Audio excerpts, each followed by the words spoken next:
Take one के तमाम दर्शकों को मेरी ओर से नमस्कार। मैं हूं साहिल पंडिता। न्यूज बुलेटिन के इस अंक में आप सभी का स्वागत है। आइए नजर डालते हैं जम्मू कश्मीर में हुई अब तक की प्रमुख गतिविधियों पर। रामनगर से उधमपुर जा रही एक यात्री बस कगोटे गांव के पास एक दुखद हादसे का शिकार हो गई।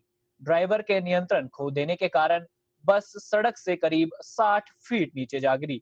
इस हादसे में मरने वालों की संख्या बढ़कर 16 हो गई है, जबकि 20 यात्री घायल हुए हैं।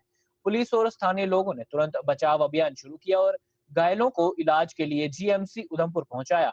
वरिष्ठ अधिकारी भी मौके पर पहुंच गए हैं।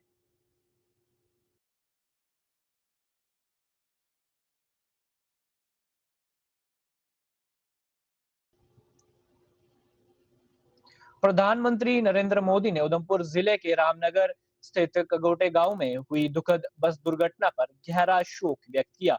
उन्होंने शोक संतप्त परिवारों के प्रति अपनी संवेदनाएं व्यक्त की और घायलों के शीघ्र स्वस्थ होने की भी प्रार्थना की। उन्होंने पीएमएनआरएफ से प्रत्येक मृतक के परिजनों के लिए 2 लाख रुपए और घायलों के लिए 50,000 रुपए की अनुग्रह राशि देने की घोषणा की।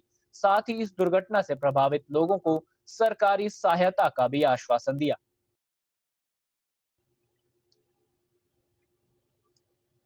राज्यसभा सांसद और एनसीडब्ल्यू की पूर्व अध्यक्ष रेखा शर्मा ने जम्मू में मीडिया से बात करते हुए कहा कि महिला आरक्षण बिल पास हो चुका है और इसे अधिसूचित भी कर दिया गया है, जिसके तहत 2019 से ही महिलाओं को 33% आरक्षण दिया जा रहा है।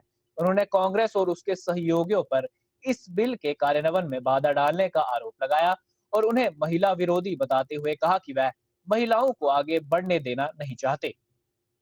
अमेंडमेंट जो 3 लेके आई सरकार, उस बिल पे बिल पास हो चुका है, नोटिफिकेशन भी हो चुका है, सरकार ने नोटिफाई भी कर दिया, bill is still there. But इस अमेंडमेंट में 2029 से महिलाओं को 33% रिजर्वेशन मिलनी थी, जो कांग्रेस और उनकी साथियों के कारण थैंक्स टू देम की नहीं मिल पाएगी। और देश की जनता को और देश की महिलाओं को ये समझना चाहिए कि कांग्रेस हो या तृणमूल हो या डीएमके हो या समाजवादी पार्टी हो, ये सभी पार्टियां महिला विरोधी हैं, महिलाओं को आगे नहीं बढ़ने देना चाहते। इनकी सोच में ये कमी है और ये अपनी सीट्स को बचाने के लिए इस बिल को इन्होंने पास नहीं होने दिया। 5 राज्यों में चुनाव है। 5 राज्यों में चुनाव हैं, उनमें से हो चुके हैं, असम में हो चुके हैं, केरला में हो चुके हैं। हम असम में जीतने जा रहे हैं 101%। केरला में हम बहुत अच्छा प्रदर्शन करेंगे, शायद सरकार भी बना ले। केरला के इलेक्शन के बाद कम्युनिस्ट पार्टी भारत से अलविदा हो जाएगी, एक छोटे से राज्य में बची थी, अब वो नहीं रहेगी। तो आप इसके एक टूम स्टोन होता है ना, वो बना लो, क्योंकि वो उसके ऊपर लगाना पड़ेगा कि कम्युनिस्ट्स आर नो मोर। जहाँ तक वह तमिलनाडु की बात है, तमिलनाडु में डीएमके और भारतीय जनता पार्टी की सरकार बनेगी। एआईएडीएमके और भारतीय जनता पार्टी की सरकार बनेगी। और दूसरी टीएमसी इज द लास्ट, मेरे को लगता है उसका आखिरी कुछ दिन बचे हैं बंगाल में। हमारी भारतीय जनता पार्टी की सरकार 101% वहाँ पे बनेगी। मैम, महिलाओं में खुशी का लहर था, क्या आने वाले समय आगे की रणनीति क्या रहेगी? आगे की रणनीति इनको एक्सपोज करने की रहेगी। ऐसा हाल कर देंगे कि एक भी महिला कांग्रेस और इनके साथियों को वोट ना करे और ये खुद गिड़गिड़ाते हुए आए कि हम उन्हीं शर्तों पर, उसी डिलिमिटेशन की बात पर हम ये बिल पास कराना चाहते हैं। जम्मू के विमेन कॉलेज गांधीनगर के छात्रों ने कॉलेज परिसर के भीतर प्रदर्शन किया और बाद में सड़कों को भी जाम कर दिया, जिसमें बड़ी संख्या में छात्रों ने हिस्सा लिया। इस विरोध प्रदर्शन के दौरान जवाबदेही और पारदर्शिता की मांग जोर शोर से उठाई गई।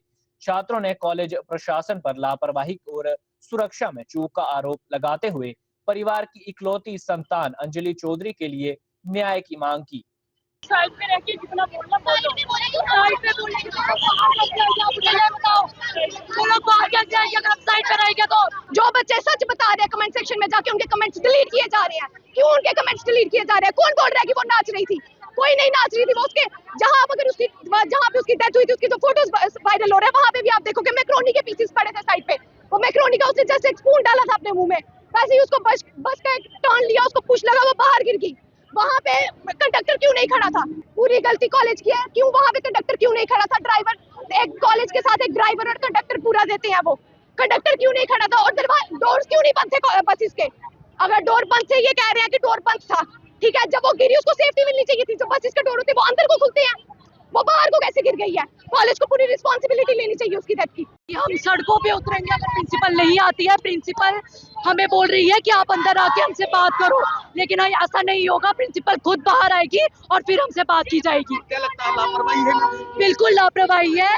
वो जो डोर था वो खुला हुआ था, कंडक्टर आगे गॉसिप्स कर रहा था, लड़की लिटरली गिर जाती है और टीचर्स को पता ही नहीं है कि लड़की गिर गई है।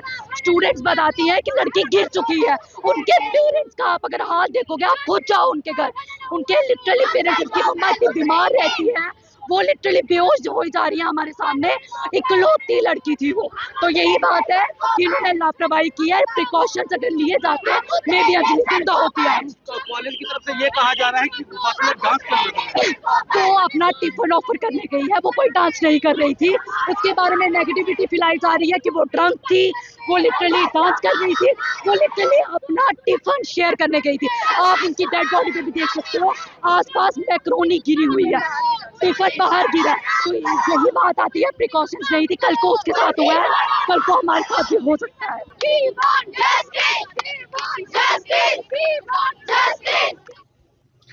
कश्मीर ट्रांसपोर्ट एसोसिएशन की ओर से चक्का जाम का आह्वान किए जाने के बाद ट्रांसपोर्टरों ने प्रदर्शन किया। वह उन स्मार्ट सिटी बसों का विरोध कर रहे थे जो शहर के लिए तय रूटों से बाहर चल रही है। पुलवामा के दरसू इलाके में ड्राइवरों ने चेतावनी दी कि इन बसों का ग्रामीण और जिला रूटों तक विस्तार होने से यात्रियों की संख्या कम हो रही है और उनकी रोजी रोटी खतरे में पड़ गई है। उन्होंने प्रशासन से मांग की कि स्मार्ट सिटी बसों को सिर्फ शहर की सीमा तक ही सीमित रखा जाए और इस मामले में सरकार से तुरंत दखल देने की अपील की। इसलिए हमने प्रोटेस्ट किया है। हम सरकार से, एलजी साहब से, उमर साहब से रिक्वेस्ट करते हैं कि हमारे बारे में भी सोचे। हम हर टाइम पे उनका साथ देते हैं, चाहे इलेक्शन हो, यात्रा हो, कोई एग्जाम हो, हमारी गाड़ियां अवेलेबल रहती है। लेकिन जब हमारे ऊपर ये तलवार आती है तो हमारा कोई सोचता ही नहीं है। हम पूरे रोड पर आ गए हैं। अगर ये स्मार्ट सिटी बसें चले हैं तो हम खुदकुशी करने पर मजबूर है। हम पुलवामा पूरा ट्रांसपोर्ट आज सड़क पर बैठे हैं। पूरा हम गवर्नर और चीफ मिनिस्टर और एमएलए पुलवामा और एमएलए जो भी हमने चुनकर भेजे, इसलिए कि हमारा मुतालबा पूरा करे। हमारा रोजगार खत्म हो गया। स्मार्ट सिटी श्रीनगर चलने के लिए वो गाँवों में छोड़ा उन्होंने। हम इंतजार करते हैं जो स्मार्ट सिटी गाड़ी है इस सिटी में ही चलेगी, इससे हमारा रोजगार खत्म हो गया। मांगे ये है कि हमारी स्मार्ट सिटी एंट्री हो गई, ये सिटी के लिए खाली थी, ये हमारे गाँव के लिए नहीं। हमारे गाँव में पहले से हमारी पैसेंजर गाड़ियाँ चल रही है, सोमो तवेरा चल रही है। जब भी कोई इलेक्शन होता है, कुछ भी होता है, हम दौड़ दौड़ के जाते हैं। पीसीआर वाले बुलाते हैं, हम जाते हैं। स्मार्ट सिटी के लिए कोई यहाँ पे इशू ही नहीं है। कौन सा इशू है? स्मार्ट सिटी आएगी यहाँ से, हमारे को वो बहुत बड़ी प्रॉब्लम बन रही है। हमारी फैमिली चल रही है इसी पे। फैमिली को छोड़ो, यहाँ देखो तेल वाले, पंप वाले इसी पे चलते हैं, यहाँ मिस्त्री वो भी इसी पे चलता है। ये स्मार्ट सिटी वहाँ जाएगी सिटी में, वहाँ इसका बैटरी चार्ज करके यहाँ चढ़ेंगे, वापस जाएंगे, फिर वहाँ से कोई कुछ किस्सा ही नहीं इसका है। हम जाते हैं रोज सुबह निकलते घर से, घर वाले कहते हैं 1000 कमा के आएंगे, 500 कमा के, 200 भी घर नहीं पहुँचते। शाम को घर वाले कहते हैं क्या करते हो, कहाँ से लाते हो? यहाँ से पेपर के कागजात के पैसे देखो, 60,000, 80,000, 90,000 वो तो हमें जेब से देने पड़ते, उसमें कोई बात नहीं करता है। अगर गवर्नमेंट यही चाहेगी कि स्मार्ट बस यहाँ नहीं चलनी चाहिए तो 1 मिनट क्या 1 सेकंड भी नहीं लग सकता है। बिश्नाह के हरसा दब्बड़ गांव के सोहन लाल के बेटे मोहित कुमार ने एक बार फिर अपनी रचनात्मकता का प्रदर्शन करते हुए मोटरसाइकिल के इंजन और पुर्जों का इस्तेमाल करके एक गेम स्टाइल वाली बग्गी बनाई है। इससे पहले उन्होंने इसी तरह की चीजों का इस्तेमाल से एक ट्रैक्टर भी बनाया था। साथ ही उन्होंने सरकार से सहयोग की अपील की और युवाओं से नशे से दूर रहने का आग्रह करते हुए उन्हें रचनात्मक नवाचारों और कौशल आधारित परियोजनाओं में शामिल होने के लिए प्रोत्साहित किया। और इसके बाद अभी इसको मॉडिफाई करना है, पूरा पबजी की बग्गी बनानी है रियल। जो पावर स्टीयरिंग होता है बाइक का वो हमने इसमें लगाया है और इसमें डिस्कवर इंजन लगवाया बाइक का। बाकी इसमें और कुछ नहीं है, बाकी टायर टूर वो गाड़ी की बाकी बेस्ट मटेरियल है, जैसे पाइपें होगी, ये सभी बेस्ट मटेरियल से मैंने घर पे पबजी की बग्गी बनाई है। पेरेंट्स की तरफ से आपको कितनी सपोर्ट रही है? पेरेंट्स की तरफ से फुल सपोर्ट है और बाकी तो हम पूरे अमीर तो नहीं है, जहाँ तो हम मिडिल क्लास फैमिली के बच्चे हैं और मैं यही चीज़ बना रहा हूँ। बाकी ये चीज़ पूरी घर वालों ने सपोर्ट किया इस चीज़। आपकी अगर बात की जाए, आपको जब आपने ट्रैक्टर बनाया था, हाँ, आपको कई कार्यक्रमों में आपको बुलाया भी गया, सम्मानित भी आपको किया गया है। डिग्री कॉलेज में सम्मानित किया था SHO साहब और तहसील साहब और डिग्री कॉलेज की मैडम जी ने, प्रिंसिपल मैम ने। कोई आज तक आपको कोई सरकार की तरफ से कोई सपोर्ट की गई हो या अभी कोई तो आप सपोर्ट उनसे नहीं मांग मिली। करें? मैं मांग यही करता हूँ कि अगर मुझे सपोर्ट करोगे तो मैं और ग्रो हो सकता हूँ, क्योंकि पैसा ही एक चीज़ है जो सब कुछ करा सकती है। बाकी मैं इससे भी बड़ी बड़ी कार बना सकता हूँ, जैसे बाइक होगी, कार होगी, कोई भी चीज़ हो सकती है, बस सपोर्ट चाहिए। पहला ट्रैक्टर भी बनाया हा, उन्हें बच्चे ने गड्डी बनाई है। ते मैं पहले ये गल आखी कि बच्चे की पूरी सपोर्ट करो कि नशे को दूर रखो। अगर बच्चा कुछ करना चाहता है तो वो हेल्प करो कि अज के जमाने में बच्चा सब तो अगे चला वा कि बच्चे पिछे बैग है नहीं। कुछ माँ प्यो देखते हैं कि बच्चा खर्चा करता, पैसे लगते, मतलब ये चीज़ नहीं सोचो। अगर बच्चा घर में चाहे तो घर बनाई सकता, तो बच्चा घर में जाए तो घर जुआड़ी सकता। नशा एक ऐसी चीज़ है, अस ये चीज़ आखने हैं कि बच्चा जो अगे बढ़ता है तो उसी अगे चलाओ। कि मैं तो आखो तो मैं तो मुलाजम नहीं, मैं एक दिहाड़ीदार, मैं प्लंबर का काम करना, फिर भी मैं बच्चे की पूरी हैल्प की जो मैं ट्रैक्टर बनाया हा। इस वेले जी गड्डी बनाई है, ये मेरी कोई हैल्प नहीं है, ये लोकें हैल्प की, लोकें सपोर्ट किया बच्चे की, ये मेरा एक पैसा नहीं लगा। हाँ, तो मैं शुक्रगुजार ना उन्हें भराएं की जिन्हें भराएं मेरे बच्चे की पूरी सपोर्ट की। RNG इंटरनेशनल स्कूल ने अपनी सफलता का जश्न मनाया जब 2025 से 26 सत्र की CBSE कक्षा 10वीं की परीक्षाओं में उसके 3 छात्रों ने बेहतरीन प्रदर्शन किया। इन टॉपर्स में पीयूषा गुप्ता 98.4%, नव्या शर्मा 95.2% और अमरोटा डोगरा 94.4% शामिल है। स्कूल ने केक काटकर इस उपलब्धि का जश्न मनाया। Devraj and Miss Pooja Devi.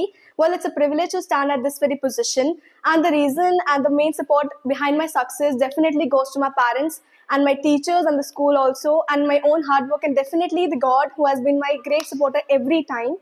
First of all, I would like to thank God for the blessings.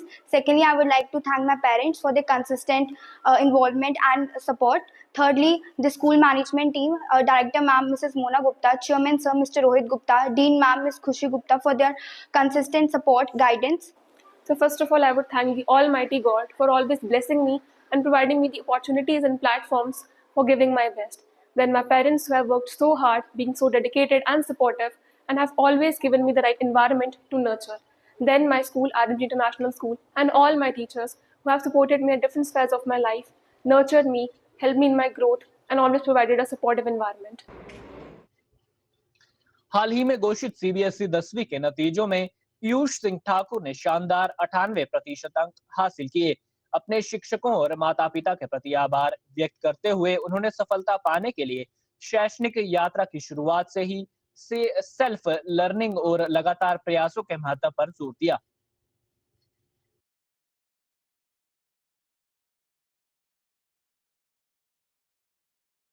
मेरे प्रीवियस क्लास 10 बोर्ड एग्ज़ाम में 98% आए थे।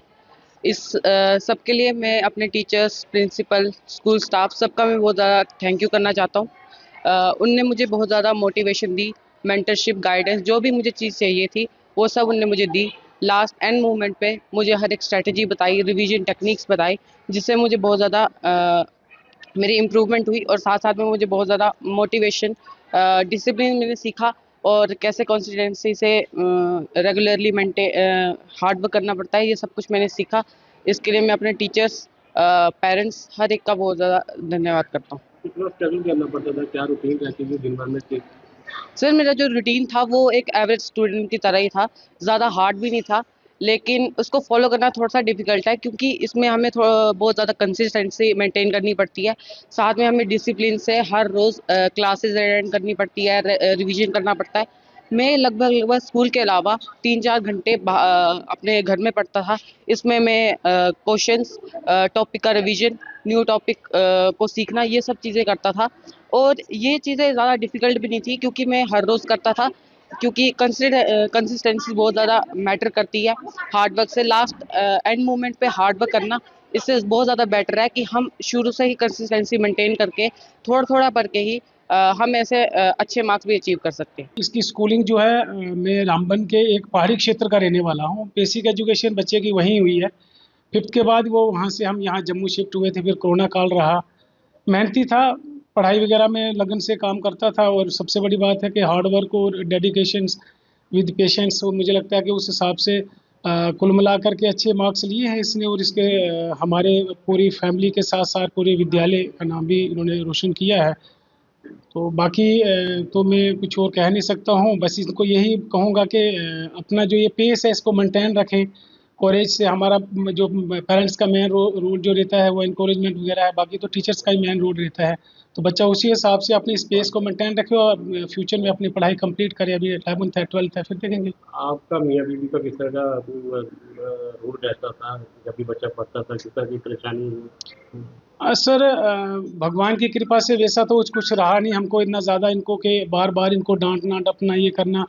बच्चे में सबसे बड़ी एक चीज़ जो थी हमको जो देखने में मिली, क्योंकि शुरू से ही बच्चे ने सेल्फ स्टडी की है। मतलब जो स्कूल से जो मिलता था, जो स्कूल में टीचर्स पढ़ाता था, उसको अच्छे से आके के घर में काम करते थे, पढ़ते थे। बस वही था, इसका कोई और एक्स्ट्रा इतना वो नहीं है, और या हमको कोई एक्स्ट्रा इतना नहीं लगा। बस वही है कि जो टीचर स्टाफ जो स्कूल में इनको पढ़ाता था उसको अच्छे से स्कूल में आके करता था। हमको बार बार कोई इतना ज़्यादा उसको साथ स्ट्रगल नहीं करनी पड़ी, सेल्फ स्टडी की है बच्चे। सबसे पहले तो इस बच्चे को, इनके अभिभावकों को मेरी तरफ से बहुत बहुत मुबारक है। और मैं कहती हूँ ये जो हमारा स्कूल है, इसका जितने भी स्टाफ मेंबर्स हैं, इसके प्रिंसिपल हैं, और बच्चे की मेहनत, ये सब की मेहनत है। क्योंकि बच्चों को मैंने खुद सुना हुआ है, बच्चे इतनी तारीफ करते हैं यहाँ के अध्यापकों की, प्रधानाचार्य जी की, प्रिंसिपल मैडम की, और इनके जो टीचर्स हैं। बच्चे खुद भी मेहनत करते हैं, लेकिन आपको पता है एक अध्यापक का बहुत बड़ी भूमिका रहती है इसमें, है ना। अगर अध्यापक पूरा ध्यान दे बच्चे की तरफ।